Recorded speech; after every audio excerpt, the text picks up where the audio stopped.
ऐसा सन्यासी जो अपने वैराग्य, ज्ञान, विवेक, ध्यान, साधना की सुगंध से प्राणी मात्र को आत्मानंद की अनुभूति करा रहा है। एक ऐसा प्रवचनकार जिसके प्रवचन श्रवण के लिए हर जाति, संप्रदाय, समाज, क्षेत्र के लोग आतुर रहते हैं। ऐसे महान व्यक्तित्व का नाम है आचार्य सम्राट पूज्य श्री शिव मुनि जी महाराज साहेब। शिव मैं देखूं साई, मैं तो शिव में देखूं साई, शिव मैं देखूं साई, मैं तो शिव में देखूं संत कुमार साई। चक्रवर्ती 6 खंड के राजा राज्य करते थे। प्रजा सुखी थी, राज्य वैभव चल रहा था। उनका रूप बहुत सुंदर था। ऐसा सुंदर रूप था कि सुधर्मा सभा में इंद्र ने भी संत कुमार चक्रवर्ती के रूप की, लावण्य की प्रशंसा की। ऐसा चक्रवर्ती, ऐसा रूप, ऐसा लावण्य। जब प्रशंसा इंद्र ने की तो 2 देवों को ये बात पसंद नहीं आई। ये कहते हाड़ मांस रक्त का शरीर सुंदर कैसे हो सकता है? देवताओं से भी अधिक सुंदर कैसे हो सकता है?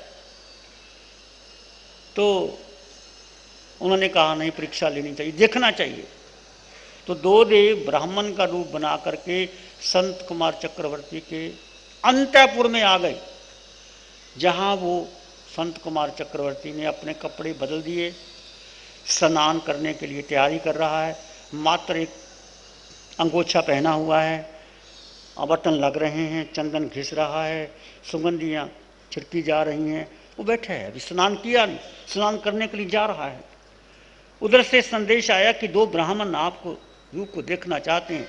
चक्रवर्ती ने कहा बुला दो। जैसे 2 ब्राह्मण आए तो देव थे। अवधि ज्ञान में देखा, रूप देखते ही आश्चर्य से अहो रूपम, अहो रूपम, ऐसा सुंदर रूप सिरे लाया, प्रशंसा की।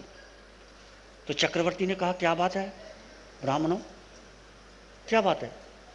बस कहते आपकी रूप की चर्चा सब जगह थी, हमने सोचा कि आपका रूप सुंदर है तो चलो देखना चाहिए। देख करके लगा कि आपका रूप, आपकी काया अमृत तुल्य है।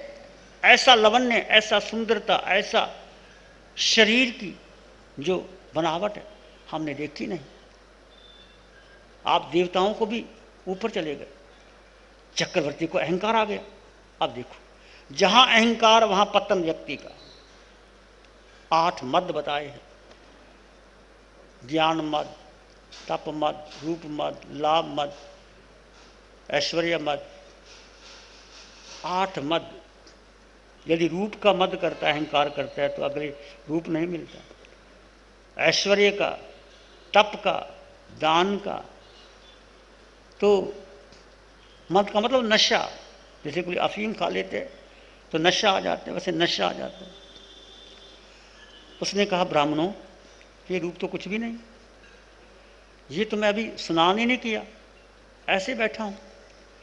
तुम वहां राज दरबार में आना, जब मैं स्नान करने के बाद, वस्त्र भूषण पहनने के बाद, सज्जित होने के बाद, मुकुट लगाने के बाद, महाराजा बनने के बाद मैं सिंहासन पर बैठूंगा, उस समय मेरा रूप देखना। ये तो कुछ भी नहीं। ब्राह्मण ने कहा ठीक है, चलो फिर हम राज दरबार में आएंगे। चले गए। अब चक्रवर्ती ने हर तरह से अपने शरीर को सजाया, उबटन, स्नान, सुगंधित पदार्थों से अमूल्य वस्त्र पहने। चक्रवर्ती को क्या कमी है? बढ़िया से बढ़िया रहे कपड़े, आभूषण, हीरे जवाहरात, मुकुटबंद, मोर सब लगाया। हीरे जवाहरात लगा करके वो राज दरबार में सिंहासन पर बैठे। उधर से संदेश आया कि 2 ब्राह्मण आपके रूप को देखना चाहते हैं, बुलाओ उनको। ब्राह्मण सामने आ गए। चक्रवर्ती बैठा है दरबार में, मंत्री सब बैठे। ब्राह्मणों ने कहा, सिर हिला दिया, वो नहीं रहा। चक्रवर्ती ने कहा ये क्या हो गया, क्या बात हो गई? बस वही रूप था, उन्हें अवधि ज्ञान में देखा। ब्राह्मण का रूप बनाया था, देव थे, अवधि ज्ञान में देखा। देवता जान लेते हैं अवधि ज्ञान में पहले क्या था, अब क्या, आगे होने वाला क्या है। राजन, ये काया सुंदर नहीं रही, ये काया में रोग पैदा हो गए। वो सुंदरता नहीं जो हमने वहां देखी थी तुम्हारे महलों के अंतःपुर में। तुम्हारी काया अमृत तुल्य थी, अब ये विष तुल्य हो गई है। चक्रवर्ती हैरान, ये विष तुल्य हो गई, कैसे हो गई? मैंने स्नान किया, वट्टन लगाया, चंदन लगाया, सुगंधित पदार्थ सब बढ़िया से बढ़िया, परफ्यूम। तुम्हारे पास तो वो होगी भी नहीं। अपनी अलमारी खोल के देखो, तो चक्रवर्तियों के पास है। अब क्या हो गया? ब्राह्मणों ने कहा, राजन सच बात है कि तुम्हारे शरीर में रोग पैदा हो गए हैं, वो रूप नहीं रहा। यदि नहीं विश्वास तो पीकदानी मंगा के थूको और देखो, उस थूक पर मक्खी आएगी, मर जाएगी। राजा ने कहा, ऐसा क्या हो गया? पीकदानी मंगवाई, थूका, रोग, कृमि रोग, और मक्खी बैठी मर गई। राजा को वैराग्य हो गया। ये रूप, ये लावण्य, ये सुंदरता जिस पर मैं अभिमान करता था, कुछ भी नहीं शरीर। 6 खंड का राजा, वैराग्य उत्पन्न हो गया। फिर किसी से पूछने की जरूरत नहीं, माँ से पूछना कि पिता से पूछना। लोगों को हम कहते हैं दीक्षा लेनी है, घर वाले आज्ञा नहीं देते, माँ आज्ञा नहीं देते, पिता आज्ञा नहीं देता। ये तुम्हारा मन ही कमजोर है। माता पिता को क्यों दोष देती है? तुम्हारा मन तैयार हो तो खींचे चले जाओगे, किसी की आज्ञा लेने की जरूरत नहीं। आज्ञा अपने आप पीछे पीछे आती है। तुम्हारा मनोबल दृढ़ होना चाहिए। राजा था, 6 खंड का मालिक था। ये नहीं सोचा कि राज्य कौन संभालेगा, नहीं सोचा कि रानियों का क्या हाल होगा। राज दरबार छोड़ दिया, वहीं से छोड़ दिया। अशुचि भावना कि जब मेरा शरीर अशुचि से भरा है, गंदगी से भरा है, तो मेरी पत्नी मेरी कैसे हो सकती, मित्र मेरा कैसे हो सकता है, पुत्र कैसे हो सकता है, फिर धन दौलत मेरी कैसे हो सकती, राजपाट मेरा कैसे हो सकता है। ये कह करके, विचार करके 6 खंड की प्रभुता का त्याग करके चले गए, साधु बन गए।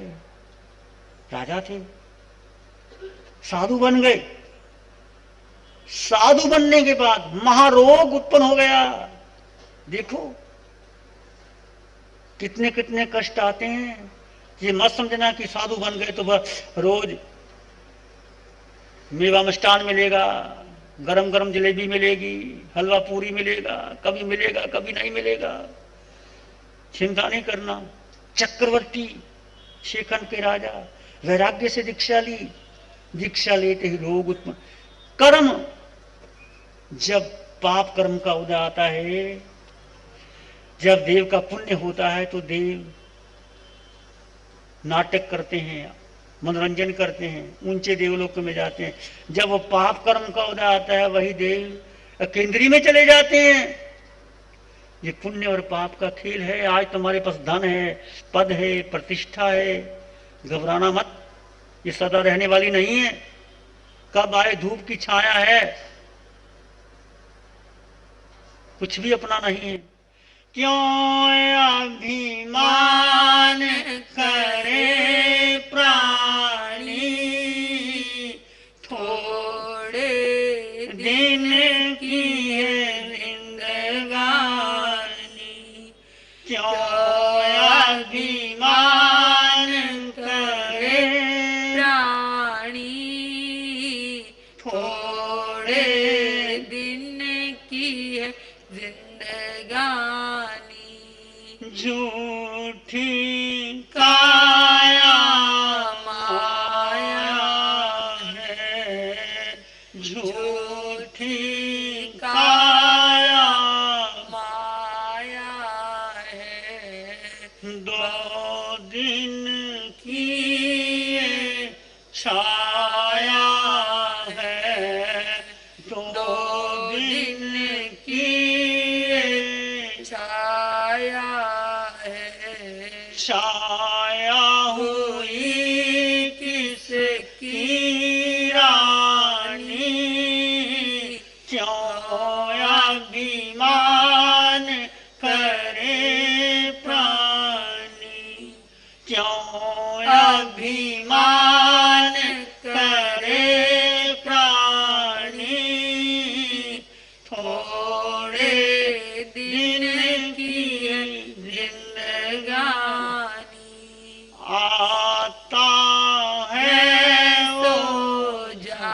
जाता है, आता है वो जाता है, फूल खिले मुरझाता है, फूल खिले मुरझाता है, दुनिया है आनी जानी, क्यों अभिमान करे प्राणी, दुनिया है आनी जानी, क्यों अभिमान करे प्राणी।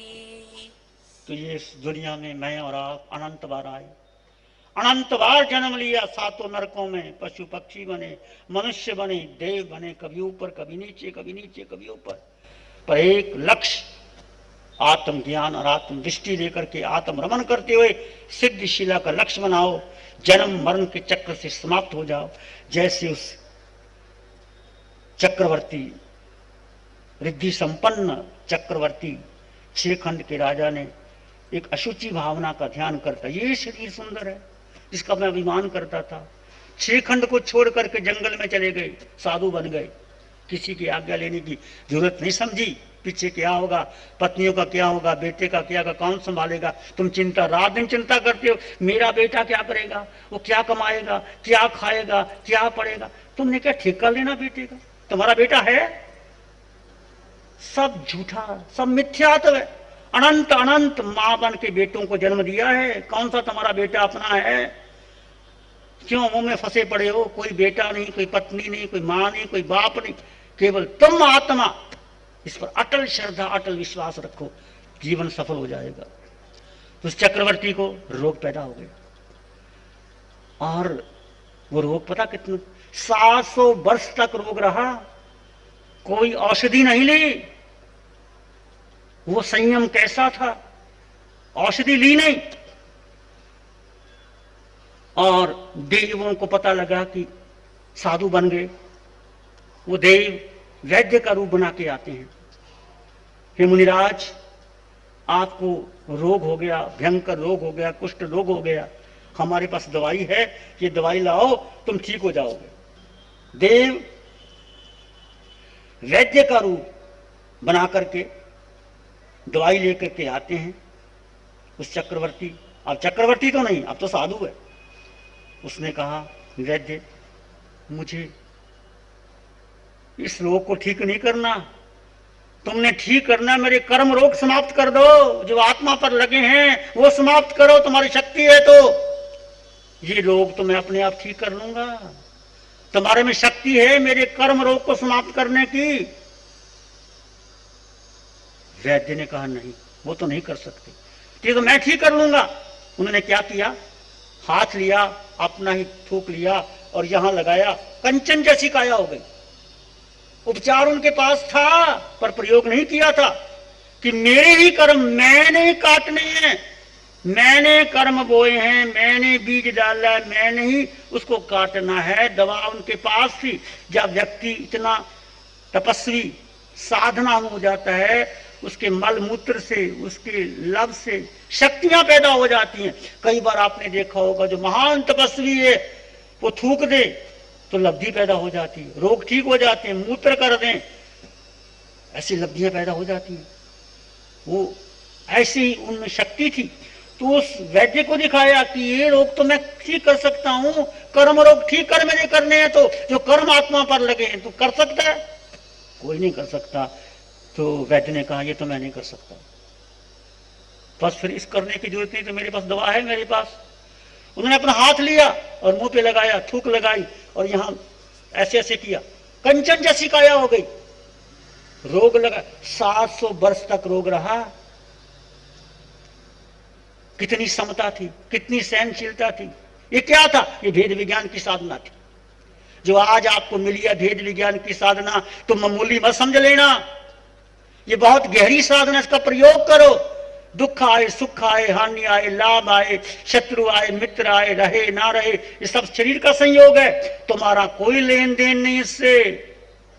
700 वर्ष तक रोग रहा, रोग ठीक हो गया और अंत में सिद्ध बुद्ध और मुक्त हो गए।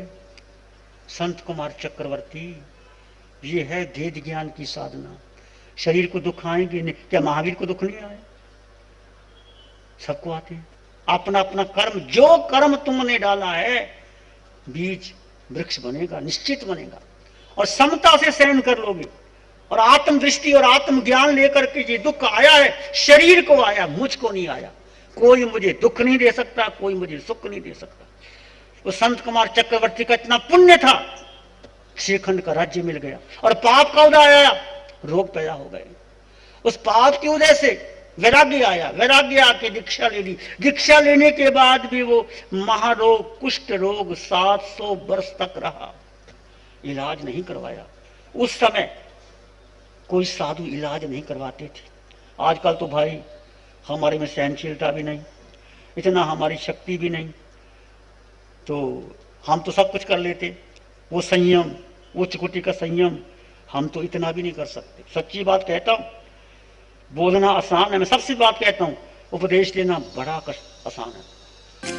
जैसे बारिश की रिमझिम बरसने लगी, ऐसे गुरुवर की वाणी भी झरने लगी। श्री चत्तारी मंगलम, अरहंता मंगलम, सिद्धा मंगलम, साहू मंगलम, केवली पणत्तो धम्मो मंगलम।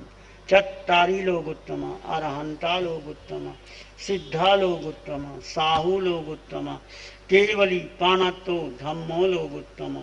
चत्तारी शरणं भवज, अरहन्ते शरणं भवज, सिद्धे शरणं भवज, साहू शरणं भवज, केवली प्रणतं धम्मं शरणं।